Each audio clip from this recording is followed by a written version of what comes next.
A maioria dos estudiosos define o feminismo como sendo um movimento social e político em busca de equiparação de direitos.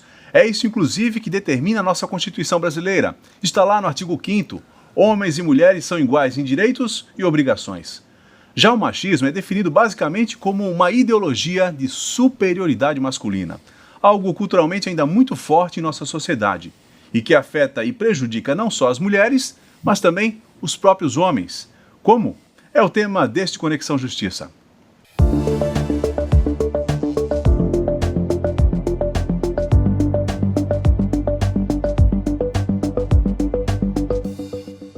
Seja muito bem-vindo e muito bem-vinda. Eu sou o Francis Silvi Rodrigues e este é o Conexão Justiça, uma produção do Núcleo de Comunicação Institucional do TJSC.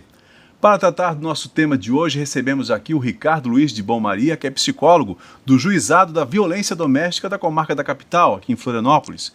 Ricardo Bortoli, que é assistente social da Prefeitura de Blumenau e professor da FURB, que conversa com a gente por meio de videoconferência. Senhores, muito obrigado pela participação. Eu vou começar perguntando para o Bortoli uma distinção aqui, ó. O feminismo e o machismo, eles não são conceitos antagônicos, diferentes. É muito mais do que isso, né, Bortoli? Pode explicar para a gente primeiro qual é essa diferença? Então, boa tarde, Ricardo. Boa tarde, Francis. Obrigado pela oportunidade de estar participando do podcast aqui, né, Conexão. E dizer para vocês que a questão, eu compreendo a questão não do feminismo, mas dos feminismos, né, porque tem várias formas de poder pensar o movimento feminista, através de um olhar plural, e dizer que os movimentos feministas, eles são, na verdade, tem toda uma história de construção baseado, né, em marcos legais dos direitos das mulheres, né, em busca de uma igualdade, né, e de uma equidade. E aí, assim, é lógico que isso é acompanhado de uma construção teórica também, né, que vem ao longo do século passado, né, sendo construída em busca desta equidade. Pensar que a questão do machismo é uma questão que é uma construção social também, né, porém, é uma construção que, de certa forma, coloca a mulher enquanto um ser sujeitado, né, e é também uma construção que está impregnada, incorporada, né, pelas práticas, né, institucionais, né, pensando em igreja, família, né, as próprias políticas públicas, né, de certa forma, ainda colaboram ainda para manter esse machismo que é estrutural, né, mas também que também está presente no comportamento dos sujeitos, né, e no nosso comportamento no cotidiano. Aí que é uma coisa bem complexa, porque, por exemplo, a gente tem a nossa Constituição que já fala que homens e mulheres são iguais perante direitos e obrigações. Tem um arcabouço todo legislativo para defender, por exemplo, a igualdade de direitos. E do outro lado não tem, né, leis propositalmente machistas. Se tem, são minorias. Se me permite, assim, vamos pensar, né, não basta ter o direito à igualdade, né, licença paternidade, tá, e licença maternidade, por exemplo, né, que atribui a relação do cuidado, né, qual é a responsabilidade pelo cuidado dos filhos e o cuidado da casa, e de quem que é a responsabilidade. Legalmente, ainda no Brasil, a responsabilidade recai sobre a mulher, né, por quê? Quando uma mulher, quando um casal decide ter filho, né, essa mulher vai gerar o filho durante 9 meses ali na gravidez, né, ela, depois tem a licença maternidade, que é de 4 a 6 meses, né, 4 meses para empresas privadas e 6 meses para empresas públicas. E o homem é quantos dias? É de 5 a 20 dias. Né? Olha, não é assim no mundo inteiro. Né? Alguns países europeus já são mais evoluídos, né? Parental é de 1 ano, né? E a família decide como é que vai distribuir, tá, esse tempo com relação ao cuidado. Então, quando a gente fala em machismo e em feminismo, a gente tem que pensar isso no campo das relações do cotidiano. Né? Como é que, de fato, a gente compreende, tá, as atribuições, né, com os afazeres domésticos, as responsabilidades, né, sobre o exercício da paternagem, né, e da maternidade, né, como que isso ainda está muito desigual. Eu citei aqui um dos exemplos, eu poderia ficar aqui mais de uma hora falando de vários aspectos que, né, de certa forma, colaboram. Sim, ainda mas eu já vou puxar esse teu gancho, Bortoli, dos afazeres domésticos, assim, vamos dizer, porque, por exemplo, lá em casa, vou pegar um exemplo pessoal, né? A gente existe o mecanismo ali da responsabilidade solidária que a gente fala no direito, né? Existe a responsabilidade solidária, ou seja, a responsabilidade das duas partes. Se uma não cumpre, a outra é obrigada a cumprir, ou se uma cumpriu, está tudo certo. Lá em casa a gente usa isso aí, olha, a responsabilidade da casa, tanto financeira quanto nos filhos, é uma responsabilidade solidária. Tem dia que a mãe faz alguma coisa, mas não é porque a mãe está ajudando, né? Porque ela já fez, já cumpriu, mas outro dia eu faço. Será que não é interessante também ter esse mesmo raciocínio para a atividade doméstica, para as obrigações do lar, que o casal tem essa responsabilidade solidária, ou seja, o homem quando está lavando a louça, ele não está ajudando. Ele está também fazendo a responsabilidade solidária dele. Sim, mas o problema é que essas questões são muito sutis, né? E como elas estão impregnadas nesse corpo social que vai passando de geração em geração, é muito comum ainda hoje a maioria dos homens, e não só os homens, muitas mulheres também, ainda compreenderem e entenderem que, pegando esse exemplo da questão doméstica, que o homem está ali no máximo para ajudá-la nos afazeres domésticos. Então, e a gente precisa ficar atento porque eu acho que nesse cenário existe, em muitos casos, uma diferença entre o que eu falo e o que eu faço e o que eu acredito. Nem sempre existe uma coerência. Então a gente vê isso muito nas relações domésticas, principalmente nas relações de afeto, que é muito comum as pessoas às vezes para ficar, digamos assim, como se fala no popular, bem na fita, né? Falar algo que é politicamente interessante e correto, as pessoas se pronunciam como se tivesse com direitos iguais, mas na prática, no dia a dia, nas relações íntimas, por exemplo, a postura é completamente diferente, porque é aí que entra essas questões mais machistas, que elas não são totalmente visíveis, elas estão muito, às vezes, automatizadas no nosso comportamento, na nossa cultura, que elas vão sendo vivenciadas, muitas vezes, de forma não tão consciente pelos sujeitos. Eu posso dar vários exemplos, por exemplo, nessas questões que, às vezes, o homem utiliza para justificar alguns comportamentos em relação à mulher, e que, muitas vezes, a família apoia isso, assim. O homem às vezes é agressivo com a mulher e justifica isso porque eu senti ciúme. Sim. Como se o ciúme justificasse uma violência contra a mulher.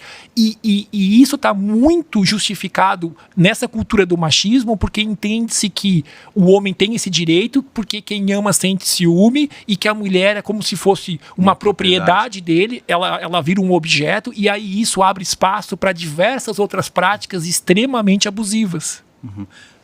Eu acho que, né, se me permite, Ricardo, assim, acho que isso que você traz é fundamental, no sentido que a gente possa pensar na construção, né, dessa masculinidade, que faz com que o homem, em brincadeiras de infância, eu acho que, né, quando a gente é criança, né, a gente participa de algumas brincadeiras, participava, por exemplo, brincar no soco com o coleguinha para ver quem que era mais macho, né? Essa produção desse masculino, quem tem mais resistência, para uma masculinidade hegemônica, né, de certa forma, ela continua muito presente ainda hoje, né? Brinquedos de meninos, o que são? São super-heróis, né? São jogos que muitos trazem questão de violência, né? Brinquedos de meninas, por exemplo, são muito mais atrelados ao autocuidado, ou à beleza, ou à estética, que também é uma forma de reproduzir violência, porque a mulher também se sente pressionada, né, a ter um corpo, né, para ser aceita, né, e para se sentir incluída, né, mas ainda isso ocorre de uma forma muito sutil, né, e esse machismo, né, que a gente está conversando aqui é algo que está subjetivo, encarnado no nosso cotidiano, de uma forma muito velada, né, e eu digo mais uma coisa para vocês, olha, tá, é isso que enraiza, né, boa parte da produção da violência, né, contra a mulher que a gente vive hoje, que daí acontece a violência mais grave, e até mesmo os feminicídios. Entendi. Por exemplo, eu vou buscando exemplos familiares, né?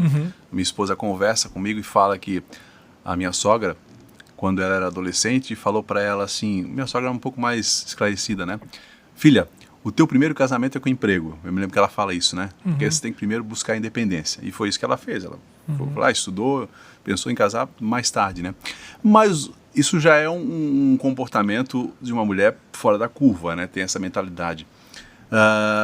Mas eu também não vejo, por exemplo, um comportamento das mães falando isso para os homens. Olha, você tem que ser independente, não pode depender da mulher. Você sabe fazer uma comida? Eu, por exemplo, eu não sei cozinhar, né? E eu vejo isso uma deficiência na minha formação. Porque eu fico meio dependente, vou lá, frito um ovo, meus filhos chegam, eu pego eles no colégio, dou banho, e daí, janta, vou ter que improvisar alguma coisa, mas eu não sei cozinhar, eu acho isso uma deficiência minha. Mas uma coisa, só assim, pegando como provocação, né, pra gente pensar criticamente, esse raciocínio, se o homem não sabe cozinhar, vai ficar dependendo da mulher, já coloca a mulher a obrigação como se fosse dela o dever de cozinhar. É diferente de tu pensar assim, ó, por exemplo, meu filho, se tu não souber cozinhar, tu vai passar fome, mas não vai ficar dependente da mulher. Quando a gente fala dessa coisa sutil, da coisa que tá impregnada, independente, né? Tu vê que a gente atrela uma situação e já coloca a mulher num papel que parece que aquilo ali é dela. Entendi. E essa agora, questão... Sim. Não pode falar, Ricardo, termina de concluir, né? Não, só ia fazer esse gancho também de que essa questão que a gente fala muito do machismo, que a gente sempre faz esse parâmetro em relação aos prejuízos às mulheres, é importante a gente também pensar nos prejuízos aos próprios homens, principalmente nessa questão do autocuidado, né? Assim, as pesquisas são nítidas, né? E todas elas convergem numa mesma direção de que o quanto os homens demoram ou não buscam ajuda, por exemplo, de saúde quando estão doentes, negam isso porque atrelam essa questão muito a questão do masculino, da força, do vigor, como se pedir ajuda fosse algo que fosse retirar essa questão deles e demoram a procurar atendimento médico preventivo. Existe até uma pesquisa sobre o assunto que, em média, no Brasil, hoje, o homem vive 7 anos a menos do que uma mulher.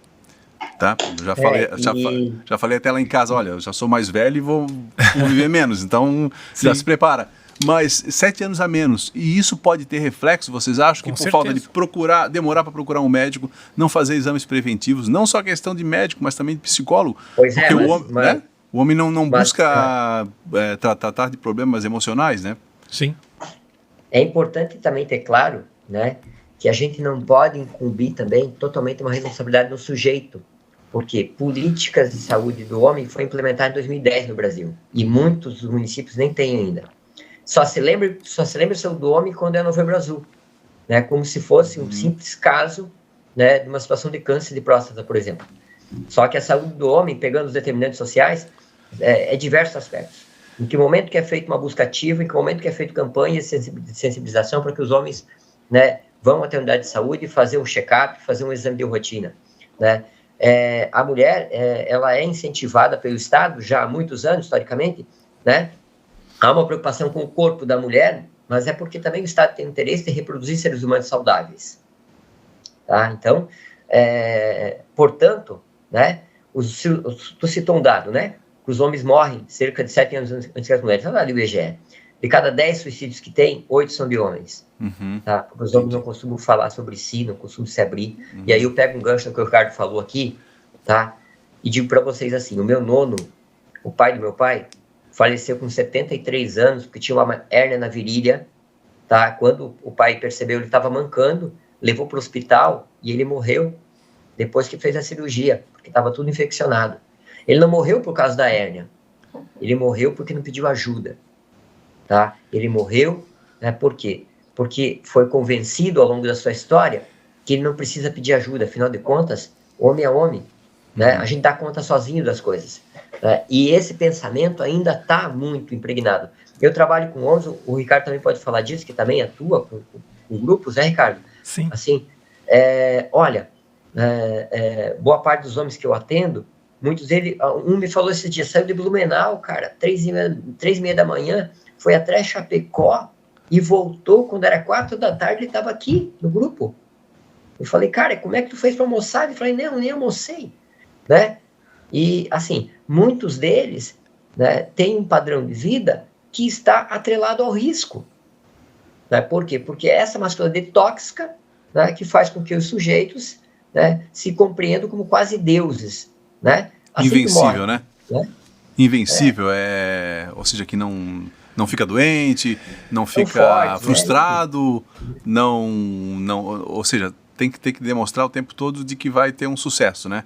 De que é o mais forte de todos, né? Que é isso que o machismo fala, né? Que é a superioridade. Né? E eu acho que um exemplo que tu traz assim, né? Quando a gente se vê no meio do processo, eu acho que você já trouxe 2 exemplos aqui, né? Falando sobre como você se vê dentro do teu cotidiano. Isso, olha, isso já é o suficiente para a gente poder refletir sobre as nossas ações. É fundamental que a gente se veja no meio do processo. O machismo não é uma coisa distante de nós, tá? Ele é subjetivo, ele é irracional, ele é quase que invisível, né? Mas ele é praticado cotidianamente, né? E assim, não é fácil se desencarnar. Quando você fala, por exemplo, eu não gosto de cozinhar, porque eu também não fui ensinado a cozinhar desde a infância, porque quantos de nós, por exemplo, tu tem filho, né? Eu também tenho filho pequeno, né? Cara, tá? Quantos de nós incentivam nossos filhos a brincar de cozinha, a ter uma bonequinha, a desenvolver, né, ações na sua infância, onde é que ele possa se perceber, né, como um sujeito que está também potencializado para o cuidado do outro, né? Assim, a gente ainda não possui essa educação nem dentro de casa, nem nas escolas, né? Porque ainda há uma resistência em pensar a própria questão de gênero dentro das escolas, né? Mas é fundamental que a gente consiga fazer essas provocações, porque é a partir disso que a gente vai diminuir os índices de violência. Com certeza. Não estou falando da violência só contra a mulher, estou falando da violência contra o próprio homem, né? Porque como a gente já falou aqui, homens se suicidam, homens morrem cerca de 7, 8 anos antes que as mulheres, né? Porque reproduzem um padrão de masculino que mata e que se mata. Ou seja, o machismo não só prejudica as mulheres, mas também os homens, né? Com certeza, assim, ó, em coisas muito simples do dia a dia, assim, o exemplo que tu desse, se tem um homem que ele tá com uma dor física ou emocional, ou ambas, e ele se nega a buscar ajuda, ele nega que ele tá doente para ele mesmo, que ele está em sofrimento, muito provavelmente nesse sujeito, naquele momento, ele está ali se utilizando de práticas oriundas do machismo, porque ele atrela provavelmente crenças de que colocar para fora essa dor, falar sobre o sofrimento ou buscar ajuda diminuiria a masculinidade dele. E aí eu faço uma provocação aqui para a gente pensar junto, que o quanto que no mundo, né, atualmente, quem sabe no nosso país, a gente cada vez mais tem muitos machos e poucos homens, né?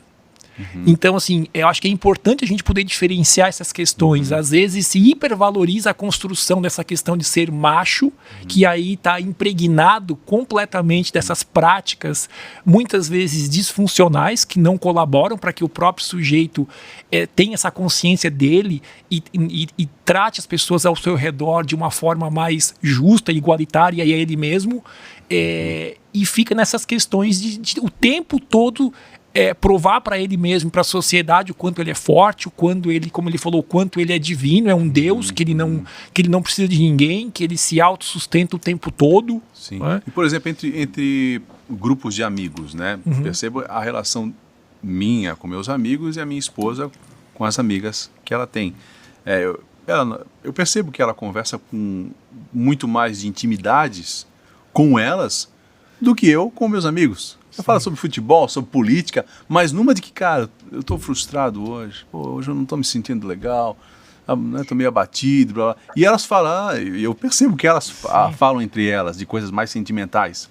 Então parece que a questão dela sentimental, elas resolvem muito melhor, ou pelo menos conversam mais do que a gente homens, né? Sim. Não sei o que vocês... Se é a mesma coisa que vocês percebem. Sim, isso passa por essa questão toda dessa liberdade e autorização que existe, né, social, digamos assim, dessa construção. O problema para mim não é os homens estarem nos seus grupinhos falando de futebol, mas é o problema de ficar só nisso. O problema de eles não se sentirem autorizados e não ter essa autorização para que eles possam também conversarem de outros temas problemas e irem para essa questão muitas vezes mais sentimental, mais emocional. Se a gente pegar, por exemplo... Aí vai ter um preconceito dizendo, isso não é coisa de homem, isso é coisa de mulher. E aí entra essa desconstrução para que a gente possa olhar diferente, fazer diferente nesses grupos, não só nos espaços de grupo, mas pode ser numa terapia individual. Um dos processos mais enriquecedores é quando o homem ele tem a oportunidade, se permite, se dar conta disso, assim, o quanto está sendo enriquecedor para mim, enquanto homem, poder falar sobre as coisas que fazem parte da minha vida, falar dos meus sentimentos, e quando ele percebe que isso, muito ao contrário, não diminui ele enquanto homem, pelo contrário, fortalece ele. A ótica é o contrário, assim, se eu não falo daquilo que me enfraquece, eu me enfraqueço mais. E aí a pessoa vai para onde? Para o alcoolismo, vai para outras questões. Vício, né? Vício, sim. Aquilo tem que sair para algum local. A própria violência do dia a dia, discussão de trânsito, qualquer coisa, a pessoa já fica explosiva. Sim. Pode falar, Bartoli. Não, pode falar. Não, é que eu me lembrei agora que eu estava pesquisando sobre esse assunto. Eu gosto de fazer esse programa. Eu sou jornalista, mas também sou oficial de justiça. Então, quando eu venho fazer esse programa, é um momento assim que eu tento estudar um pouco sobre o assunto, né? Então, momentos antes, eu vou lá, leio alguma coisa. E uma coisa me chamou a atenção de um texto que eu vi na internet sobre as mães da Praça de Maio, né? Mães da Praça de Maio, lá na Argentina, por questão da ditadura militar, muitos argentinos desapareceram, e essas mães que não sabiam que o paradeiro dos filhos, estavam mortos ou não, ficaram com aquela angústia e começavam a fazer protestos lá na Praça de Maio, né? E aí um jornalista perguntou eventualmente, por que vocês fazem esse protesto até hoje, né? Por causa dos filhos desaparecidos. Tá, mas cadê os pais de Maio? Por que tem mães de Maio, da Praça de Maio, e não tem pais da Praça de Maio? Aí ele descobriu que a grande maioria tinha morrido anos depois, assim, 2, 3 anos depois que os filhos desapareceram. Daí veio o estralo, né? Mas por que morre, de repente? Porque as mulheres parece que naquela situação usaram aquele protesto para se fortalecer, para se juntar, e aquela mágoa, aquela dor de não saber onde está o filho, vamos dizer assim, fortaleceu elas de alguma forma, né? Mas os homens eu acho que não processaram isso, e a maioria acabou morrendo. Não sei se isso é um reflexo desse comportamento provavelmente machista, né?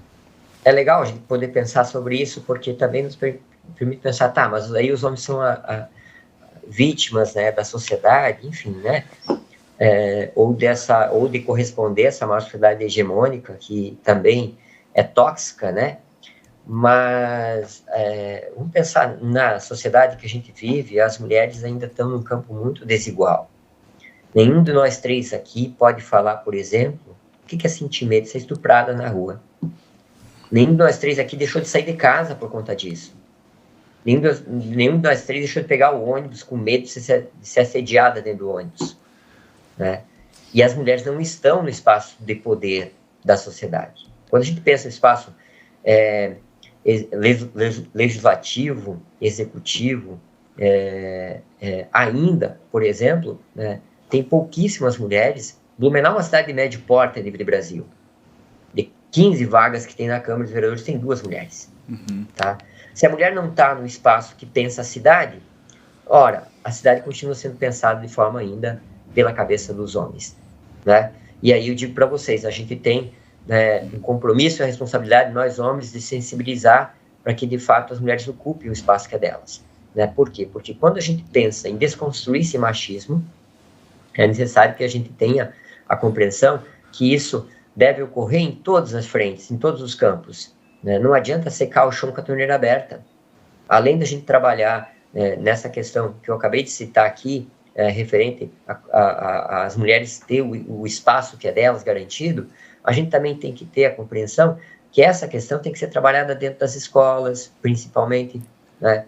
Onde que a gente possibilite espaços de reflexão, onde que os alunos possam pensar sobre essas questões que, de certa forma, né, mas também, né, Bortoli, mas também que os pais estejam preparados a enfrentar esse assunto na escola, porque a gente sabe que assuntos desse tipo refletem uma série polêmica, né? Uma resistência, né? Mas assim, é importante a gente ter essas aberturas no ambiente escolar, mas é importante também, entendo eu, como tu colocaste, que dentro de casa essas questões possam circular, porque senão a gente vai para um outro extremo de que parece que é a escola que tem que fazer tudo, tá? Claro, E a família fica ali, às vezes, segue surda e não quer tocar em nada, então não adianta nada dentro de casa, por exemplo, o menino em algum momento demonstrar interesse de brincar com alguma coisa diferente daquilo que usualmente o menino brinca e ele ser rechaçado ou se fazer brincadeirinha de que se continuar assim vai ficar feminino, porque naquele momento a família, muitas vezes sem se dar conta, a título de brincadeira, está reforçando essas práticas machistas, esses estereótipos, e isso, via de regra, é potencialmente prejudicial, porque isso reforça tanto para filha, maior, menor, para a mãe, para o pai. Então, se naquele momento eu tenho outro entendimento e aquilo começa a circular de uma outra forma, e eu sento para brincar com meu filho de casinha, por exemplo, sem me sentir menos homem por causa disso, eu estou transmitindo isso para o meu filho na relação, e eu entendo que não tem nada mais poderoso do que isso, a relação, porque é ali que tu vai construindo, né? Ali é como se fosse uma matriz de identidade que vai forjando esses valores. E se eu vou desconstruindo, então, tem essas questões macro que eu acho que são fundamentais, mas é importante a gente não esquecer desse âmbito mais micro, que é nas relações do dia a dia, por exemplo, dentro da família também, né? Até porque, por exemplo, eu tenho um pequeno, um menino de 5 anos, vai fazer 6 agora, né? E eu tento ser mais afetuoso que ele, com ele, do que eu era na minha infância, né? Com meus pais, porque era outra realidade. Meus pais eram só do trabalho, tinha pouco tempo, e quando chegava em casa já era para cobrança. Você foi para aula hoje, você fez isso, você fez tarefa, não sei o quê. Tinham poucos momentos de afetuosidade. Eu percebo hoje que meu pai é muito mais afetuoso como avô, né? Ótimo. Do que como pai. Sim. Até porque talvez ele ficou era muito mais machista na época, e hoje percebeu, olha, tem menos... Mas se ele hoje conseguiu e tem essa oportunidade como avô, vivenciar outras formas da afetividade, maravilhoso, porque a questão não é criticar o passado, né? Mas é fazer diferente no presente. E aí, nesse sentido, eu tento ser um pouco mais afetuoso com meu filho também. Ótimo. E porque a gente se vê, quando a gente vê um filho, a gente se vê quando pequeno, né? Sim. E aí tu percebe, olha, por isso que talvez tenha um trauma hoje, porque a gente brigava por qualquer coisa. Né? Eu acho legal isso que tu coloca, porque assim, permite com que a gente consiga se ver no processo. Se ver no... Eu também sou de uma época, cara, que eu tinha vergonha, né, na igreja, no dia dos pais, de levantar e abraçar o pai.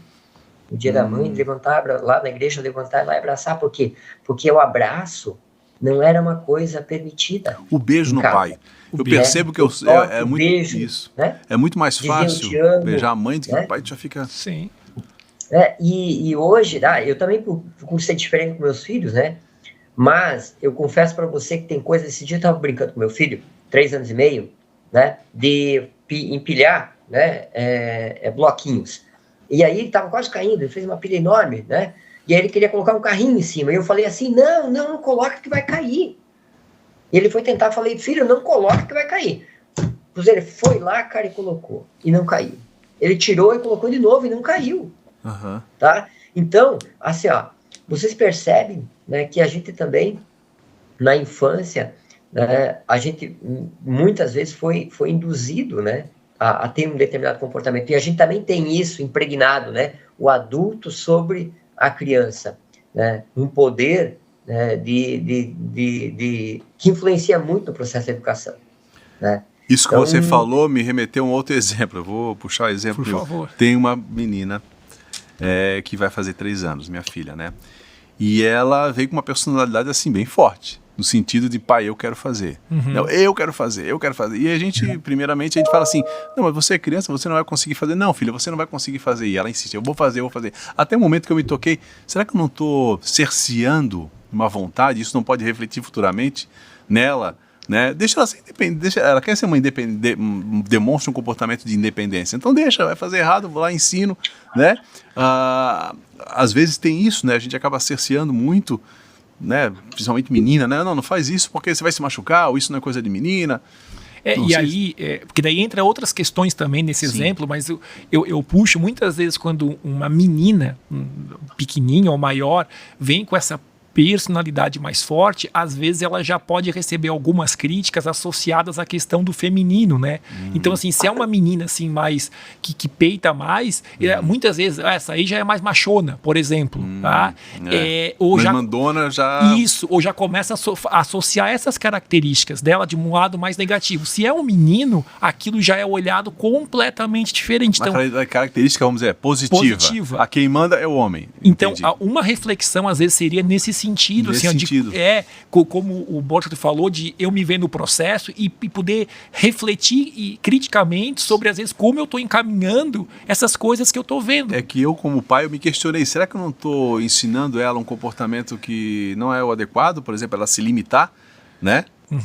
Não, filha, não faz isso aí, né? Entendeu? A gente se preocupa, né? Porque a gente... Não, é claro que precisa ter um monitoramento ali dos pais com relação às crianças. Não é uma questão também de soltar tudo, né? De permitir qualquer coisa. Obviamente que o pai e a mãe tem uma função ali de autoridade, não de autoritarismo, né?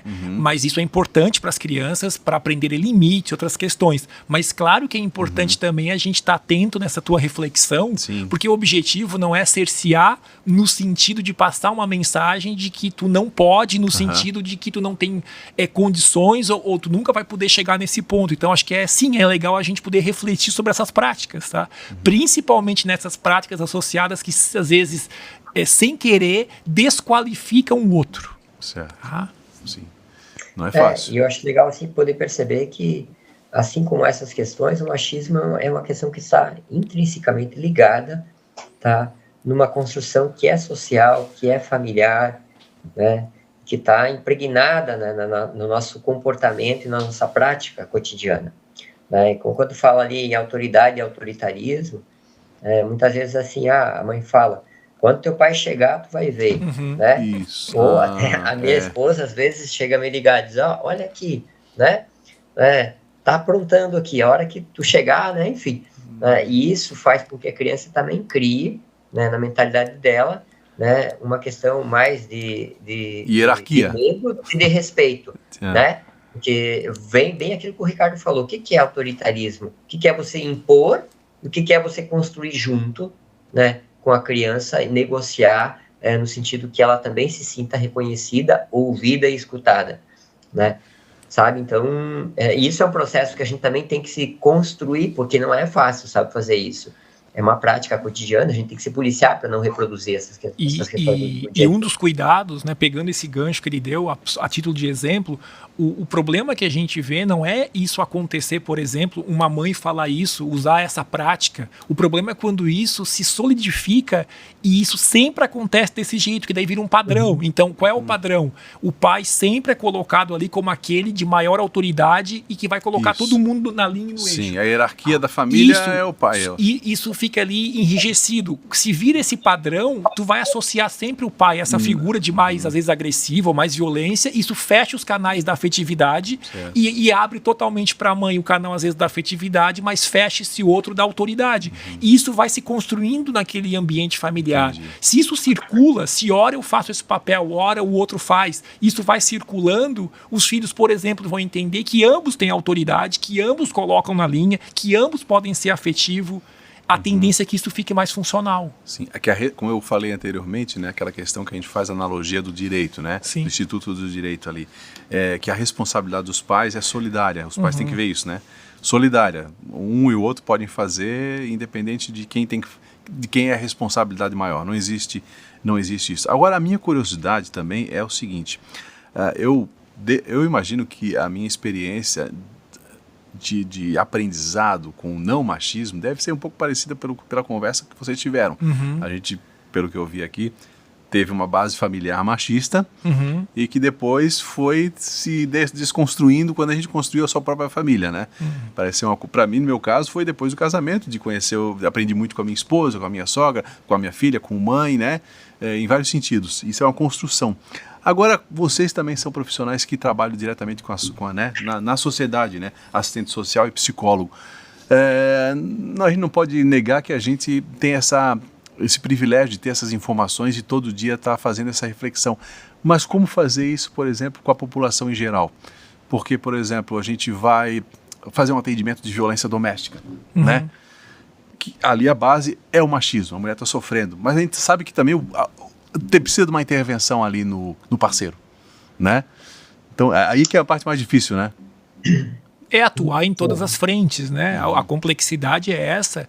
É um tema muito amplo, mas assim, eu acho que algo muito profundo que às vezes é uma estratégia muito poderosa é utilizar a relação que se constrói para que a partir disso essas orientações possam ir fazendo cada vez mais sentido para os sujeitos que tu está atendendo. Então, não dá para ser uma coisa padronizada, artificial, metódica, como se tu estivesse fazendo a mesma coisa, não importa o sujeito que está ali. Então, quando eu estou, por exemplo, conversando com um homem ou conversando com uma mulher, que tu vai construindo com ele algo, uma relação mesmo, né? Ali tu vai abrindo condições para que ele vá te escutando, e o interessante é que tu possa convidar ele a refletir sobre algumas práticas, não no sentido de eu estou dizendo para ele o que é certo ou errado, porque eu não estou acima de ninguém, né? Mas convidar ele para olhar para algumas atitudes, algumas crenças, alguns comportamentos. Então, quando eu estou conversando com um homem que ele começa a falar, por exemplo, a forma que ele lida com o ciúme, ele está abrindo algumas possibilidades para que eu converse com ele sobre isso. O Bortoli. Então, eu queria só pegar um gancho do que o Ricardo trouxe, dizer que assim, o Tribunal de Justiça do Estado de Santa Catarina, ele tem sido um tribunal, né, importantíssimo do Brasil inteiro, porque ele construiu um mapeamento a nível nacional dos grupos reflexivos para homens autores de violência contra a mulher, né, e a gente desenvolve esse trabalho aqui no Blumenau já há 20 anos, dentro da CEMUDES, né, da Secretaria de Assistência Social, né, e tem importantes referências, né, inclusive o Adriano Beiras, que é uma das referências que trabalha com grupos reflexivos, que é professor da UFSC, né, da psicologia, né, e aí, assim, possibilitar espaço de reflexão com esse sujeito é um instrumento fundamental para que a gente pare de secar o chão com a torneira aberta no enfrentamento à violência contra a mulher, né? Então, assim, e linkando com o que o meu colega aqui, o Ricardo, colocou,